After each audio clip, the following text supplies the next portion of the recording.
Hello everyone, welcome to the today's session of the editorial. So let's begin with our class. So let me give you an overview of the today's session. So first we'll discuss the title. Okay, so as you all know आज से हमें RBI ने allow किया है कि हम आज से 2000 रुपए के जो नोट्स हैं, करेंसी नोट्स, हम उन्हें बैंक में एक्सचेंज करवा सकते हैं या फिर अपने अकाउंट में डिपॉजिट करवा सकते हैं। तो उसके रिगार्डिंग आज का editorial. So it's very important आप सभी के लिए, ठीक है। चाहे वो कोई भी एग्ज़ाम्स की प्रिपरेशन कर रहे हो, गवर्नमेंट एग्ज़ाम्स की प्रिपरेशन, चाहे वो एसएससी हो, रेलवेज़ हो, इंश्योरेंस हो, यूपीएससी हो, बैंकिंग एग्ज़ाम्स हो, ठीक है, सभी के लिए ये इम्पॉर्टेंट होगा सेशन। इंक्लूडिंग ये सेशन ना आपके फैमिली मेम्बर्स के लिए भी यूज़फुल होगा, बिकॉज ये टॉपिक हम सबसे रिलेटेड है, ठीक है। So from the aspect of general awareness, GK के एस्पेक्ट से भी ये बहुत ही यूज़फुल होने वाला है आपका सेशन। तो इसे पूरा एंड तक देखिएगा and don't forget to share it with others, ताकि उनको भी सारी नॉलेज मिल सके, ठीक है।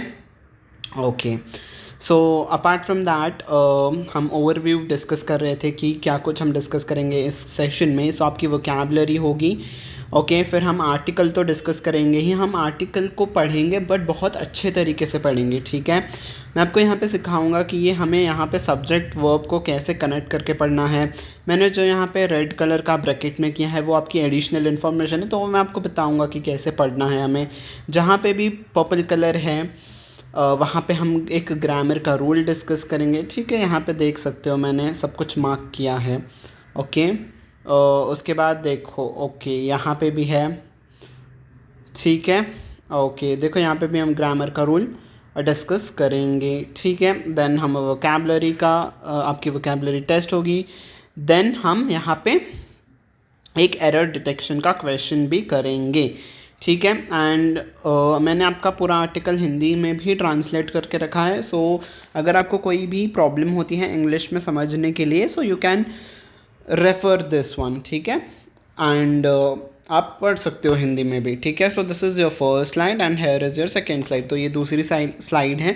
तो इन दो स्लाइड्स में मैंने आपका हिंदी का ट्रांसलेशन रखा है, ठीक है। आप इसे पढ़ लेना अगर आप चाहते हो तो, ठीक है। Okay, so let's come to our article, ठीक है। तो क्या कह रहे हैं आज का आर्टिकल, क्या कहता है हमें? इट्स सेइंग के slow withdrawal on the RBI and the 2000 note. तो यहाँ पे ऑथर का क्या कहना है कि without setting a deadline the reserve bank of India could have withdrawn the notes gradually. तो ऑथर कह रहे हैं कि धीरे धीरे आप विड्रॉ कर लेते थे ना 2000 के नोट्स, ऐसे हमें एक डेडलाइन देने की क्या ज़रूरत थी, ठीक है। डेडलाइन मतलब एक आखिरी तारीख, उसके बाद से आप वो काम नहीं कर सकते हो, ठीक है। That is called as deadline, मतलब उस तारीख तक हमें वो काम करना ही है। तो आरबीआई ने कहा है कि 30 सितंबर 2023 तक ही हम लोग बैंक्स में जाके अपने इस करेंसी नोट्स को, 2000 के नोट्स को एक्सचेंज कर सकते हैं या फिर डिपॉजिट कर सकते हैं, उसके बाद से हम नहीं कर सकते हैं। तो ऑथर कह रहे हैं कि ऐसे आपने क्यों किया, आप धीरे धीरे विड्रॉ कर लेते थे, ठीक है। RBI could have withdrawn the notes gradually, आप धीरे धीरे, ग्रेजुअली मतलब समय के साथ आप विड्रॉ कर लेते, एक डेडलाइन देने की क्या ज़रूरत थी, ठीक है। ओके, तो अब हम आ जाते हैं वोकैबुलरी पे। फर्स्ट वर्ड है आपका डिलीटीरियस, ठीक है। डिलीटीरियस का मतलब होता है पेरिनिशियस, पेरिलियस, ट्रेंचियस, प्रिकेरियस, जियोपाराडाइज, डेट्रीमेंटल। ये सारे के सारे आपके सिनोनिम्स हैं डिलीटीरियस के, ठीक है। इफ़ समथिंग इज़ डिलीटीरियस मतलब वो बहुत ही पेचीदा है, बहुत ही मुश्किल है, ठीक है। ओके, देन देजावू, ठीक है। अगर आपको देजावू होता है तो उसका मतलब होता है कि the feeling that you have already experienced something that is actually happening for the first time, मतलब आप पहले ही उस फीलिंग को एक्सपीरियंस कर चुके हो, ठीक है। आपके साथ वो चीज़ पहले भी हो चुकी है, शायद पिछले टाइम पे या फिर आपके पिछले जन्म में हो चुकी है, पर आपको अब वो लगता है कि यार ये पहले मेरे साथ कभी ना कभी हुआ था, ठीक है। जो पिछले यादों को याद दिलाएं और जो पिछले बार हुआ था, पास्ट में हुई चीज़ें फिर से हमारे साथ होने लगे, हम उसे कहते हैं देजा वू, ठीक है। एब्रप्टली का मतलब होता है सडनली और बहुत ही अनएक्सपेक्टेडली, रूडली, ठीक है। The film ends rather abruptly, मतलब बहुत ही रूडली अनएक्सपेक्टेड वे पे वो ख़त्म हो गई। एज एन एग्जाम्पल देखो हम पढ़ सकते हैं वो। रेसेंट का मतलब होता है रिवोक करना, कैंसिल कर देना। कोई भी चीज़ अगर आप रेसेंट कर रहे हो तो आप उसे वापस ले रहे हो, रिवोक करना इस वापस लेना, तो या फिर कैंसिल कर देना, ठीक है। ऑस्टेंसिबली का मतलब होता है as appears is stated to be true that is not necessarily so, apparently मतलब होता है। ऑस्टेंसिबली का आप सिनोनिम अपेरेंटली कह सकते हो, मतलब ऊपर ऊपर से वो चीज़ सच दिखती है पर वो एक्चुअली में होती नहीं है, ठीक है। और रैशनल का मतलब होता है बेस्ड ऑन इन और अकॉर्डेंस विद द रीज़न और लॉजिक। तो कोई भी चीज़ अगर आप रीज़न के साथ देते हो, किसी लॉजिक के साथ देते हो, तो वो आपका रैशनल है, ठीक है। ये एडजेक्टिव के साथ यूज़ हुआ है, ठीक है।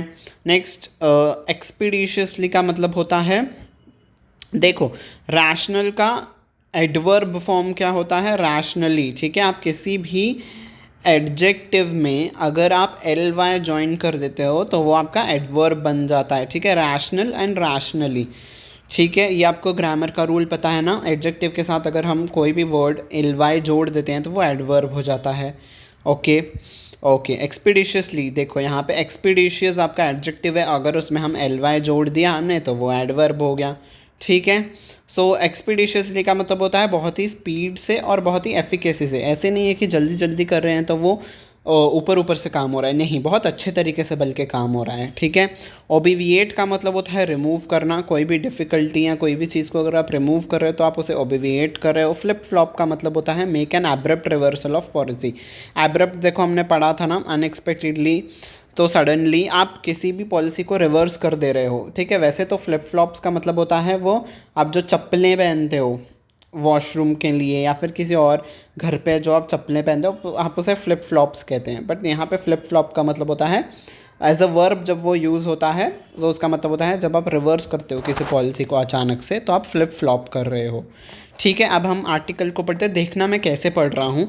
ये जो ब्रैकेट में है ना, ये आपकी एडिशनल इन्फॉर्मेशन दी है, ठीक है। The reserve bank of India, the reserve bank of India's May 19 announcement, तो जो May 19 को रिजर्व बैंक ने अनाउंसमेंट की थी दैट, अब देखो ये मैं बाद में पढ़ूंगा, जितना ये ब्रैकेट में है ना, ये ब्रैकेट वाला चीज़ मैं बाद में पढ़ूंगा। अब ये अनाउंसमेंट के लिए हैज़ लिखा है, ठीक है। सब्जेक्ट वर्ब आप एग्रीमेंट पढ़ते हैं ना हम लोग इंग्लिश ग्रामर में, तो इसी के लिए, इस अनाउंसमेंट के लिए ये हैज़ लिखा है, ठीक है। तो this announcement has triggered a sense of deja vu, तो ये जो अनाउंसमेंट की है आरबीआई ने, उसने एक देजावू का सेंस दे दिया हमें। देजावू मैंने हमने पढ़ा था ना वोकैबलरी में कि पहले भी वो चीज़ हमारे साथ हो चुकी है, वैसे ही अब ऐसा लग रहा है कि वो हमारे साथ फिर से होने वाली है, तो वैसा सेंस, ये अनाउंसमेंट एक वैसा सेंस ला रहा है, ठीक है। अब ये ब्रैकेट में क्या एडिशनल इन्फॉर्मेशन दी है, इस अनाउंसमेंट के बारे में बताया गया है कि वो एग्जैक्टली कौन सी अनाउंसमेंट है जिसने एक देजावू का सेंस ट्रिगर किया है, ठीक है। वो अनाउंसमेंट है कि that 2000 bank notes would be withdrawn from circulation, तो जो 2000 रुपीज़ के करेंसी नोट्स हैं वो सर्कुलेशन से निकाल दिए जाएँ, सर्कुलेशन मतलब मार्केट से निकाल दिए जाएंगे। Coming just over 7.5 years since the economically deleterious is dangerous, तो ठीक ये अनाउंसमेंट कब आई है, ये अनाउंसमेंट के लिए कमिंग लिखा है, तो ये अनाउंसमेंट कब आया है, ये चीज़ कब आई है, 7.5 साल बाद आई है। किस चीज़ के 7.5 साल बाद, सिंस द इकोनॉमिकली डेलीटीरियस, जो मतलब इकोनॉमिकली बहुत ही डेंजरस थी हमारे लिए। कौन सी चीज़ डेंजरस थी, डीमोनेटाइजेशन, जो नोटबंदी हुई थी, ₹500 एंड ₹1000 नोट्स की जो नोटबंदी हुई थी, उस डेंजरस इकोनॉमिक सिचुएशन के बाद 7.5 सालों के बाद ये अनाउंसमेंट आई है कि अब 2000 के नोट्स भी बैन होने वाले हैं, ठीक है। आपने देखा ना मैंने कैसे पढ़ा, ये अनाउंसमेंट के लिए हैज़ है, ये अनाउंसमेंट कौन सी थी, वो एडिशनल इन्फॉर्मेशन दी है, ठीक है। अब देखो यहाँ पे भी इस डिसीजन के लिए वॉज लिखा है और ये आपकी एडिशनल इन्फॉर्मेशन है, जितना मैंने यहाँ पे ब्रैकेट में किया है ये आपकी एडिशनल इन्फॉर्मेशन है, ठीक है, okay. While Prime Minister Narendra Modi's decision was ostensibly aimed at combating black money and terror financing, तो जो ये प्राइम मिनिस्टर मोदी का डिसीजन था वो कौन सा डिसीजन है, वो इस ब्रैकेट में दिया है, ठीक है। तो एडिशनल इन्फॉर्मेशन दी जाती है आपकी, ठीक है। यहाँ पे जो मैंने ब्रैकेट में कहा है ना वो आपकी एडिशनल इन्फॉर्मेशन है और इस डिसीजन के लिए ये वॉज लिखा है, ठीक है। ये बात क्लियर हो गई, ठीक है। यहाँ पे सिंगुलर है तो यहाँ पे भी आपका सिंगुलर हेल्पिंग वर्ब आएगा, ठीक है। ये सब्जेक्ट वर्ब एग्रीमेंट आपको समझ में आ रहा है ना। देखो एडिटोरियल ऐसे ही पढ़ा जाता है, हम इसीलिए ही आपको एडिटोरियल पढ़ाते हैं कि आपको ग्रामर के एस्पेक्ट्स भी समझ में आ जाएं, ठीक है। तो ऐसे कनेक्ट करके आपको पढ़ना है। तो कौन सा है वो नरेंद्र मोदी का जो डिसीजन था वो ऑस्टेंसिबली मतलब ऊपर ऊपर से तो ऐसा लगता था कि वो एम कर रहा है। उस डिसीजन का एम क्या था कि वो कम्बैक्ट करें मतलब फाइट करें, ठीक है। इफ़ यू आर कम्बैक्टिंग समथिंग मतलब आप फाइट कर रहे हो। तो किस चीज़ से हमें लड़ना था? ब्लैक मनी से और टेरर फाइनेंसिंग। ब्लैक मनी जो काला धन है हमें उससे लड़ना था, उससे छुटकारा पाना था। और जो टेरर फाइनेंसिंग मीन्स जो टेररिज्म के लिए यूज़ होता है मनी, ठीक है, जो टेररिज्म को प्रमोट करता है मनी, ठीक है, जो टेररिस्ट्स को फंड्स भेजे जाते हैं, उसे रोकने के लिए ये मूव लाया गया था। कौन सा था वो डिसीजन? अभी ये डिसीजन इस ब्रैकेट में दिया गया है। कौन सा था वो पीएम मोदी का डिसीजन? नवंबर 2016 में एब्रप्टली मतलब अचानक से एंड कम्प्लीटली रेस्किंड मतलब कैंसिल कर देना। तो अचानक से क्या कैंसिल हो गया? The legal tender status of then मतलब उस तब के टाइम का, ऑफ देन जब भी आता है ना, द देन प्राइम मिनिस्टर हम कहते हैं, मतलब जो तब के प्राइम मिनिस्टर थे। तो जो तब के जो available high currency value notes थे, मतलब जो तब के 5000 और 1000 के नोट्स थे, उनका लीगल टेंडर स्टेटस रेस्किंड कर दिया गया, कैंसिल कर दिया गया। उनका लीगल स्टेटस मतलब वो मान्य नहीं रहे, वो बैन हो गए, वो अमान्य हो गए, ठीक है, वो नोट्स अमान्य हो गए। तो इस डिसीजन को, ये जो डिसीजन था मोदी जी का, वो ऑस्टेंसिबली था, ठीक है। तो ये पता चल गया कैसे कनेक्ट हुआ है। तो ये डिसीजन किस लिए लिया गया था? ताकि उस ब्लैक मनी को हम फाइट कर सकें और टेरर फाइनेंसिंग को रोक सकें, ठीक है। The RBI has asserted that the latest move in pursuance of its clean policy, ठीक है। तो ये जो आरबीआई का मूव है ना, ये आरबीआई ने असर्ट किया है, मतलब जोर दे के कहा है कि जो ये लेटेस्ट मूव है इनका, मतलब लेटेस्ट मतलब जो हाल ही में ये उन्होंने डिसीजन लिया है कि 2000 के नोट्स को उनका सर्कुलेशन से हम ले लेंगे वापस, वो इन परसुएंस मतलब फॉलो, किसी भी चीज़ को आप फॉलो करते हो तो आप उसे परसुएंस कर रहे हो, ठीक है। जैसे आप कहते हो ना कि I am pursuing MBA, I am pursuing MCOM, तो जब आप कोई भी चीज़ फॉलो करते हो तो आप परस्यू कर रहे हो। तो आरबीआई अपने क्लीन नोट पॉलिसी को परस्यू करते हुए कहता है कि आरबीआई ने, हमने ये डिसीजन अपने क्लीन नोट पॉलिसी को परस्यू करते हुए लिया है and does not alter the legal tender status of the withdraw notes. और हम जैसे हमने पहले 1000 और 500 के नोट्स को बैन कर दिया था, उनके लीगल स्टेटस को अमान्य कर दिया था, वैसे हम नहीं करने वाले हैं, पर हम सिर्फ उनको सर्कुलेशन से निकाल रहे हैं, ठीक है, okay. The central bank has however set a September 30 deadline for the exchange और डिपॉजिट ऑफ द विड्रॉवन करेंसी। तो जो करेंसी विड्रॉ ऑलरेडी कर दी गई है, मतलब जो 2000 के नोट्स बैन जो सर्कुलेशन से निकाले जा रहे हैं, उसके लिए September 30 की डेडलाइन रखी गई है कि आप 30 सितंबर तक ही एक्सचेंज करवा सकते हो, ठीक है। हाउएवर मतलब ठीक है, आप हाउएवर देखो यहाँ पे कंट्रास्ट के लिए लिखा है।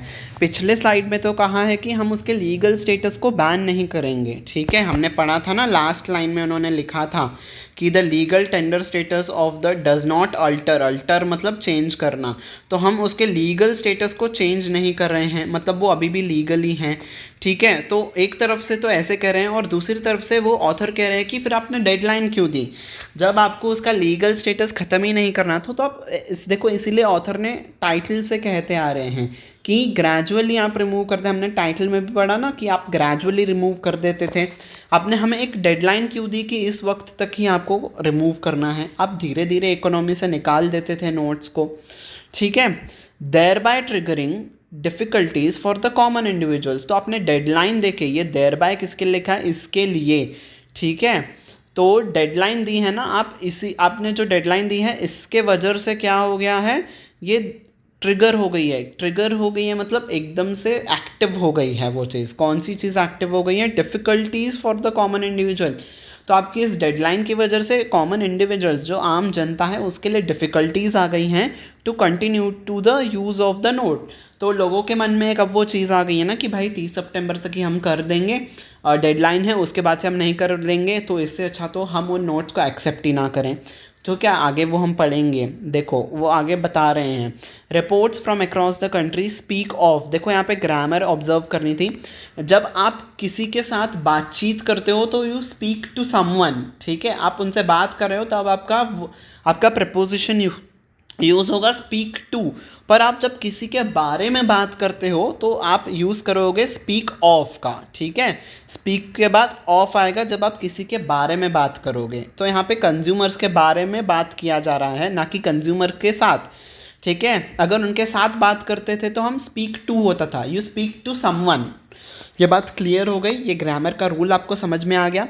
तो ऐसी रिपोर्ट्स आई हैं, ये रिपोर्ट्स हमें बताती हैं किसके बारे में बता रही हैं, कंज्यूमर्स के बारे में बता रही हैं कि उसमें कौन से कंज्यूमर्स इंक्लूडेड हैं, उस रिपोर्ट में कौन कौन इंक्लूडेड है, कंज्यूमर्स इंक्लूडेड हैं, और कौन इंक्लूडेड है, वेज अर्नर्स जो डेली वेजेस पे काम करते हैं इन द सेक्टर्स, किन सेक्टर्स में वेज अर्नर्स काम करते हैं, कंस्ट्रक्शन में जो काम कर रहे हैं, ठीक है। तो ये जो सारे लोग हैं, जो कंज्यूमर्स हैं, जो ग्राहक हैं, जो वेज अर्नर्स हैं, वो स्ट्रगल कर रहे हैं मतलब उनको डिफ़िकल्टी फेस हो रही है किस चीज़ में, to pay the purchase of medicine, to pay for the purchase of medicine. तो मेडिसिन खरीदने के लिए उनको डिफ़िकल्टी हो रही है, तो मेडिकल स्टोर्स वाले एक्सेप्ट नहीं कर रहे हैं, ठीक है भाई, कोई भी कैसे एक्सेप्ट कर लेगा। ऑल्दो आरबीआई कह रहा है कि हम बैंक में एक्सचेंज करेंगे, पर फिर भी आप उसके बाद इतने सारे रिस्ट्रिक्शंस डाल रहे हो उसके ऊपर कि देखो मतलब ठीक है, उनके हिसाब से वो भी बात सही है कि वो कुछ अपना पॉलिसी को फॉलो कर रहे हैं, ठीक है।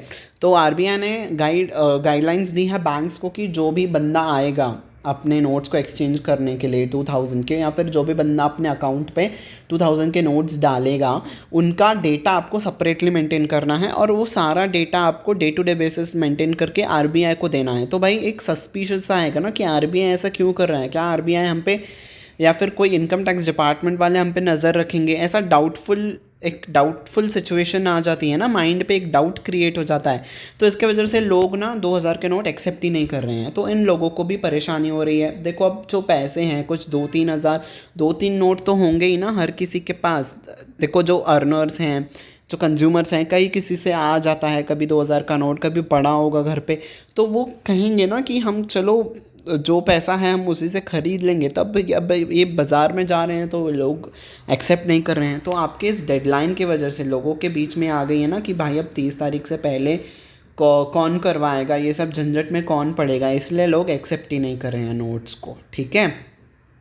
वो अपने day to day medicine purchase करने के लिए स्ट्रगल कर रहे हैं, पेट्रोल भरवाने के लिए पेट्रोल पम्प्स वाले एक्सेप्ट नहीं कर रहे हैं, and other day to day essentials जो कि रोज़मर्रा की ज़रूरतें हैं उन्हें पूरी करने में भी इनको दिक्कत आ रही है, ठीक है। डिस्पाइट, देखो अब यहाँ पे डिस्पाइट क्यों पर्पल कलर में है, देखो डिस्पाइट के बाद ना कभी भी ऑफ नहीं आता है, इसका मतलब होता है इंस्पाइट ऑफ, पर इंस्पाइट के बाद आपका हमेशा ऑफ आता है, ठीक है।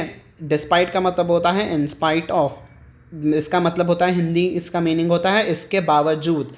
पर देखो इंस्पाइट के बाद ऑफ आता है, डिस्पाइट के बाद कभी भी आपका ऑफ नहीं आता। ये आपका ग्रामर का रूल मुझे आपको बताना था, ठीक है।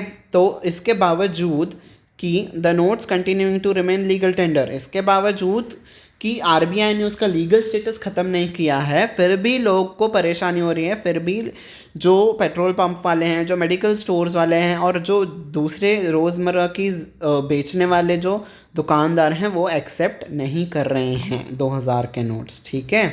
इसके बावजूद कि उनका लीगल स्टैंडर्ड अभी भी है, पर फिर भी वो एक्सेप्ट नहीं कर रहे हैं, ठीक है। Given that the RBI has acknowledged that, given that मतलब ये बात कि आरबीआई ने ये एक्नॉलेज किया है मतलब माना है कि उन्होंने प्रिंटिंग जो नए 2000 के नोट्स का जो प्रिंटिंग था वॉज स्टॉप्ड इन 2018-19, तो 2018 में ही इन नए नोटों की छपाई बंद हो गई थी। The sudden decision to withdraw the notes in circulation has raised questions about the rational. तो ये जो सडनली आपका डिसीजन आया है कि हम सर्कुलेशन से इसको नोट्स को निकाल देंगे, तो ये डिसीजन ना, इस डिसीजन ने रेस किया है। मुझे यहाँ पे भी आपका कनेक्ट करना था, देखो इस डिसीजन के लिए हैज़ लिखा है, ठीक है। मुझे मार्क करना चाहिए था ग्रीन कलर में, पर ठीक है हम यहाँ पे पढ़ लेंगे।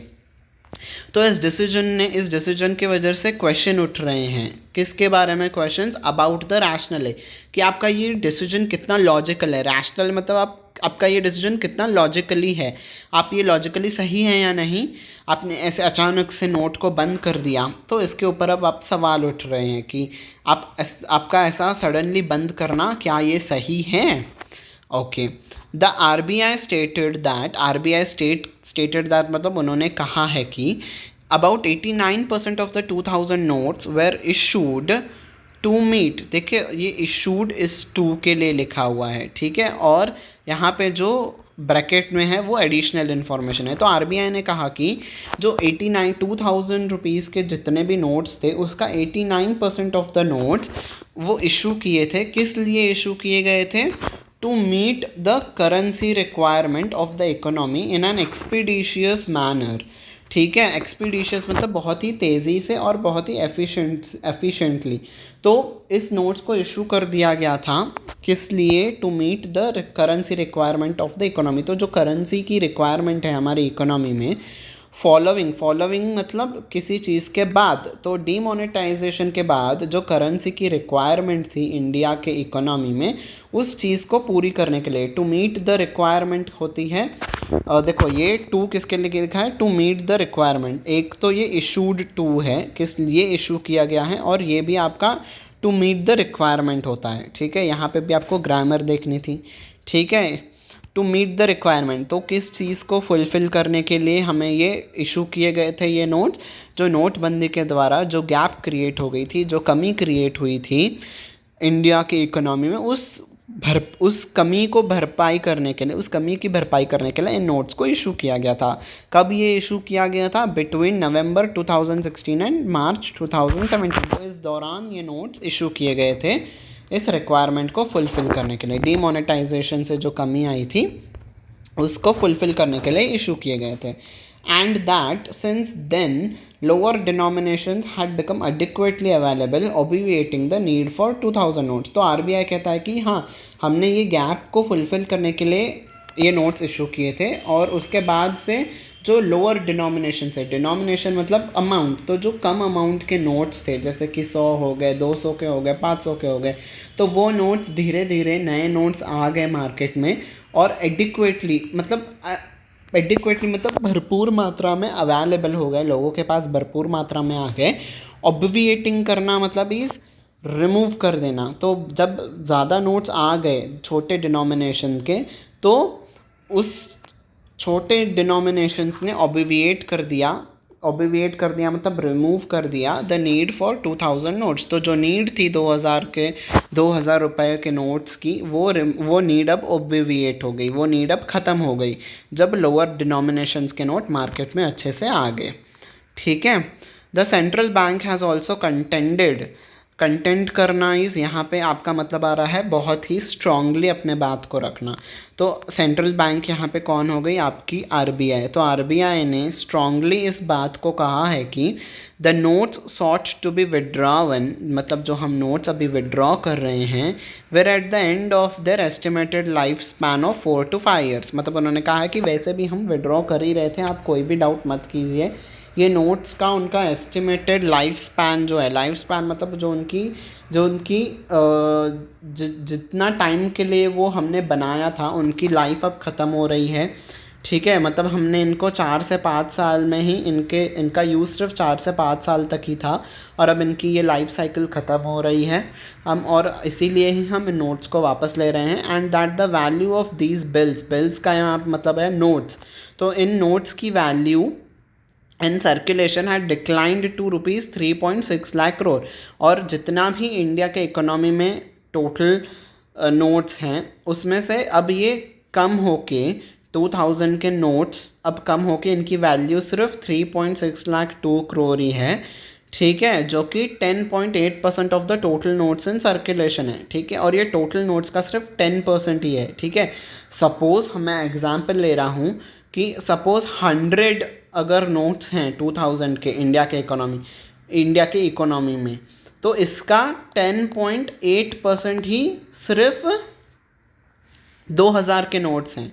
ठीक है, बाकी के जो आपके 90% नोट्स हैं वो आपके बाकी दूसरे डिनोमिनेशंस के हैं। ठीक है, आपके 200 के, 500 के, 100 के, वो बाकी नोट्स आपके 90% के कैटेगरी में आते हैं। ठीक है, और ये जो आपका 2000 वाले नोट्स हैं ये सिर्फ आपके 10% कैटेगरी में आते हैं, मतलब टोटल नोट्स का सिर्फ 10% ही 2000 के नोट्स हैं, ऐसे आरबीआई कह रहा है।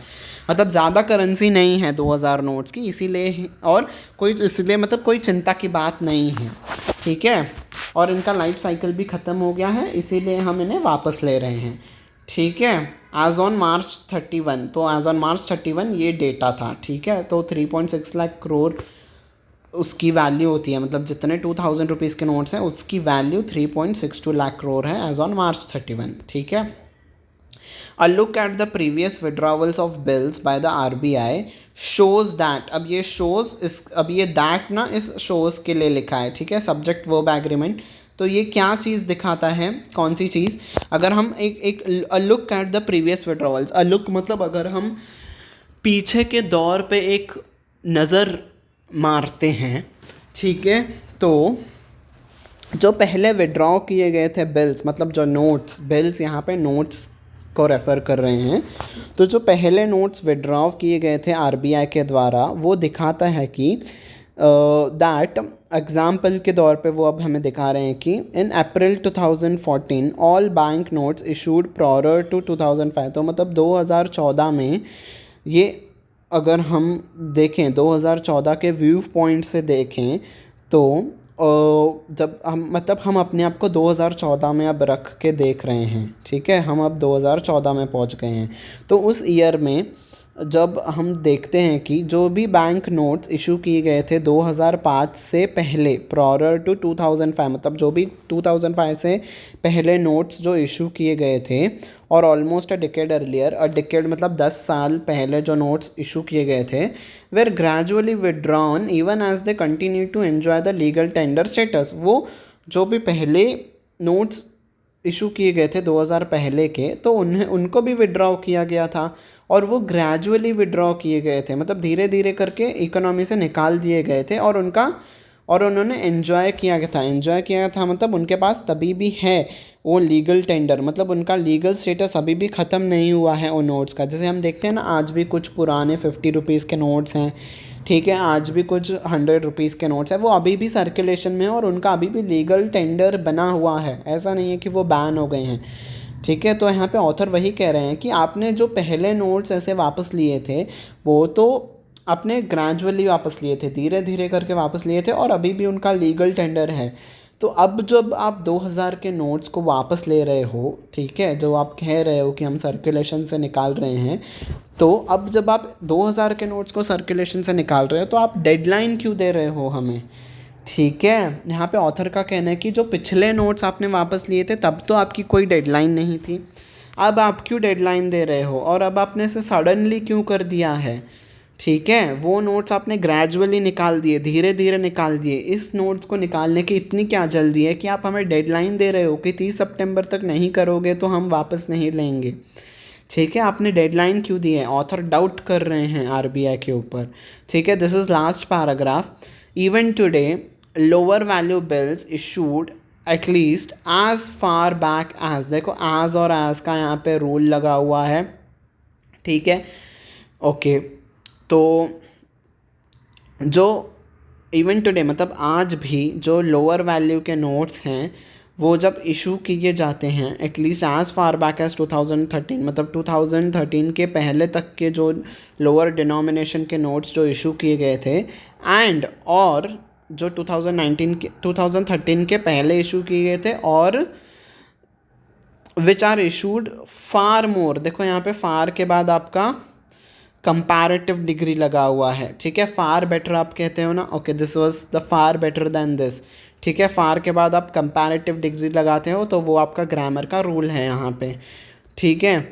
तो which are used far more frequently in everyday transactions, तो जो 2013 तक नोट्स जो आपने इशू किए गए थे लोअर डिनोमिनेशंस के और जो कि यूज़ किए जाते हैं फ्रीक्वेंटली इन एवरीडे ट्रांजैक्शंस, और उन नोट्स को हम फ्रीक्वेंटली भी यूज़ करते हैं लोअर डिनोमिनेशंस के नोट्स को, continue to remain in circulation, तो जो अपने नोट्स 2013 तक दिए थे वो नोट्स हम अभी भी यूज़ कर रहे हैं, पर जो आपने 2017 2016 में जो अपने डीमोनेटाइजेशन के बाद से जो नोट्स दिए गए थे, जो कि रिसेंटली हुए ना, तो उन नए नोट को आप वापस ले रहे हो, जबकि हम इन पुराने नोट्स को तो हम अभी भी यूज़ कर रहे हैं। तो इसके वजह से ना raising doubts about the RBI's clean note reasoning, ठीक है। तो ये जो आपका डिसीजन है ना कि आप उन 2013 के नोट को अभी भी चलने दे रहे हो और जो 2016 में नोट हैं आप उनको बंद कर रहे हो ना, तो ये चीज़ ना डाउट्स को रेज़ कर रही है, हमारे हमारे हमारे दिमाग में, हमारे मन में शंकाएं ला रही है किसके रिगार्डिंग, RBI के इस क्लीन नोट की जो ये पॉलिसी है ना, और जो आपने रीज़न दिया है कि हम क्लीन नोट पॉलिसी के वजह से हम वापस ले रहे हैं। तो हमें तो आप पे शक हो रहा है कि आपका ये क्लीन नोट पॉलिसी आपका कोई रीज़न नहीं है, कोई और रीज़न के वजह से आप वापस ले रहे हो नोट्स को। The RBI retains the right to issue और withdraw the currency bills as it deems fit, deem मतलब कंसिडर्स। तो RBI को ये हक है, उनका ये राइट है कि वो कब चाहे वो इशू कर सकते हैं, जब चाहे वो विड्रॉ कर सकते हैं करेंसी बिल को, जैसे भी वो डीम फिट, जैसे भी वो कंसीडर करते हैं फिट, डीम्स फिट मतलब जैसे वो सही समझते हैं, जब जब वो सही समझते हैं तब तब वो इशू कर सकते हैं, जब जब वो सही समझते हैं तब वो विड्रॉ कर सकते हैं, उसमें कोई दोहराए नहीं है। For the conduct of its policy mandate, तो अपने पॉलिसीज़ को फॉलो करते हुए जब चाहे वो इशू कर सकते हैं, जब चाहे वो विड्रॉ कर सकते हैं। बट पर the lack of transparency, but से देखो, बट से यहाँ पे कॉन्ट्रास्ट है, वो जब चाहे वो कर सकते हैं, पर द लैक ऑफ ट्रांसपेरेंसीज एकदम खुल्लम खुल्ला, ठीक है, कुछ भी आप छुपाते नहीं हो, तब आप ट्रांसपेरेंट हो। तो पर लैक ऑफ ट्रांसपेरेंसी, लैक मतलब वो चीज़ की कमी है। तो आपकी इस बार जब आप 2000 के नोट्स को वापस ले रहे हो ना, तो आप में ट्रांसपेरेंसी की कमी है, आप कुछ तो छुपा रहे हो। And the administrative flip flop is reversal of the policy, मतलब जो आप ये डिसीजन लिया है कि हम 2000 के नोट्स को रिवर्स कर रहे हैं, सर्कुलेशन से निकाल रहे हैं। डू लिटिल, देखो यहाँ पे लिटिल का मतलब होता है ना के बराबर, ठीक है। अ लिटिल आता था तो उसका मतलब होता है थोड़ा, ठीक है, मैं यहाँ पे लिख देता हूँ। अ लिटिल का मतलब होता है थोड़ा सा, ठीक है, थोड़ा। पर लिटिल मतलब है ना के बराबर, ठीक है। मतलब आपका ये जो अब वाला डिसीजन है ना, इसमें तो कोई भी ट्रांसपेरेंसी नहीं है और ना के बराबर हमें इस डिसीजन पे ट्रस्ट है। Enhance the trust in its promise to pay the bearer the notes face value. पर अब का जो ये आपका फ्लिप फ्लॉप है ना, ये जो डिसीजन आपका रिवर्स करने का जो डिसीजन है, डू लिटिल मतलब ना के बराबर, ये हमें प्रोत्साहित करता है कि हम इस बात में ट्रस्ट करें कि जो आप कहते हो ना, I promise the pay to bearer to pay, जो अपने नोट के पीछे ये लिखा हुआ आपको स्टेटमेंट दिखेगा, जो गवर्नर कहते हैं कि I promise to pay the bearer, कि हाँ इस अमाउंट का ये जो जितना नोट है उतनी वैल्यू की संख्या हम प्रॉमिस करते हैं कि हाँ ये बनी रहेगी, इसका लीगल टेंडर बना रहेगा। तो वो अब आपके इस स्टेटमेंट में हमें प्रोत्साहित नहीं करता है, ना के बराबर हमें प्रोत्साहित, हमारा ट्रस्ट आपके इस स्टेटमेंट में बढ़ाता है। मतलब आपके स्टेटमेंट से हमारा ट्रस्ट अब नहीं बन रहा है, हमारा जा चुका है आपके स्टेटमेंट से। द नोट्स फेस वैल्यू, ठीक है, मतलब जो नोट की फेस वैल्यू है, मतलब 10 रुपये है, तो RBI ये गवर्नर, जो RBI के गवर्नर होते हैं, ये स्टेटमेंट दे के हमें ये कंफर्म करते हैं कि हाँ हम आपको 10 रुपये दे रहे हैं। तो अब जब आपने इतना ट्रांसपेरेंसी कर रहे हो ना, आपके ट्रांसपेरेंसी ही नहीं है, आपके ये डिसीजन क्यों लिया है, और जो आप फ्लिप फ्लॉप अपना ये जो जब चाहे आप सडनली रिवर्स कर दे रहे हो, तो इससे ना हमें अब इस वाक्य में आपका विश्वास नहीं रहा है कि आप हमें उतना फेस वैल्यू दोगे जितना लिखा है, ठीक है। मतलब धीरे धीरे RBI से ट्रस्ट भी जा रहा है, ऐसा ऑथर कह रहे हैं। So analytical will be the tone, पूरा का पूरा एनालिसिस हुआ है कि पहले के नोट्स अभी भी चल रहे हैं, अब के नोट्स क्यों जा रहे हैं, पूरा का पूरा एनालाइज हुआ है। So analytical will be the tone, okay. तो ये वोकैबुलरी टेस्ट है, आपको इन सारे वर्ड्स का मीनिंग कमेंट सेक्शन में लिखना है। अब हम करते हैं एक एरर डिटेक्शन का क्वेश्चन। आपको मुझे बताना है कि इन 5 सेंटेंस में कहाँ पे है एरर, ठीक है। यस, जल्दी से बताइए। This is the last, we are in the last segment of our session, ठीक है।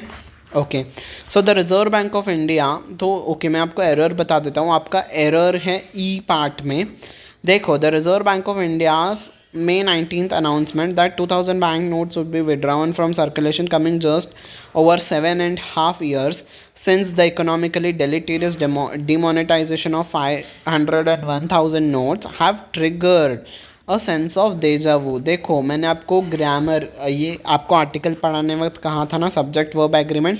देखो यहाँ पे अनाउंसमेंट के लिए ये आपका हैज़ लिखा था वहाँ पे। देखो, ये अनाउंसमेंट एक ही तो की गई है ना, एक ही अनाउंसमेंट की गई है ना कि 2000 के नोट्स हम विड्रॉ कर रहे हैं, ठीक है। तो इस अनाउंसमेंट के लिए यहाँ पे हैज़ लिखा है, इस एक ही अनाउंसमेंट ने ट्रिगर किया है, ठीक है। ऐसे ग्रुप ऑफ अनाउंसमेंट्स ने इस चीज़ को ट्रिगर नहीं किया है, डेजा वू को ग्रुप ऑफ अनाउंसमेंट्स ने नहीं किया है, सिर्फ एक ही अनाउंसमेंट ने ट्रिगर किया है। तो एक ही अनाउंसमेंट है, जब आपका सब्जेक्ट सिंगुलर है तो आपका हेल्पिंग वर्ब भी, आपका ये हेल्पिंग वर्ब भी क्या होना चाहिए, सिंगुलर होना चाहिए। तो यहाँ पे हैज़ के बदले क्या आएगा, सॉरी हैव के बदले आपका यहाँ पे हैज़ आ जाएगा, ठीक है। जब सब्जेक्ट सिंगुलर है तो हेल्पिंग वर्ब भी सिंगुलर ही होगा, तो यहाँ पे हैज़ आएगा, ठीक है। So this was it for the today's session, hope you have liked it, ठीक है। थैंक यू वेरी मच, आप यहाँ तक बने रहे। If you liked it don't forget to hit on the like button. उसके बाद आप शेयर भी कर दीजिएगा सभी लोगों के साथ, आपके फ्रेंड्स के साथ भी और आपके फैमिली मेम्बर्स के साथ, बिकॉज ये टॉपिक सबके लिए इंपॉर्टेंट है। उसके बाद आप सब्सक्राइब बटन को भी प्रेस करना और बेल आइकन को भी प्रेस कर देना, ताकि सारे के सारे नोटिफिकेशंस आपको टाइम टू टाइम मिलते रहें। Okay, so this was it for the today session. Now I will be winding up. Until we meet next time, bye bye everyone and take care.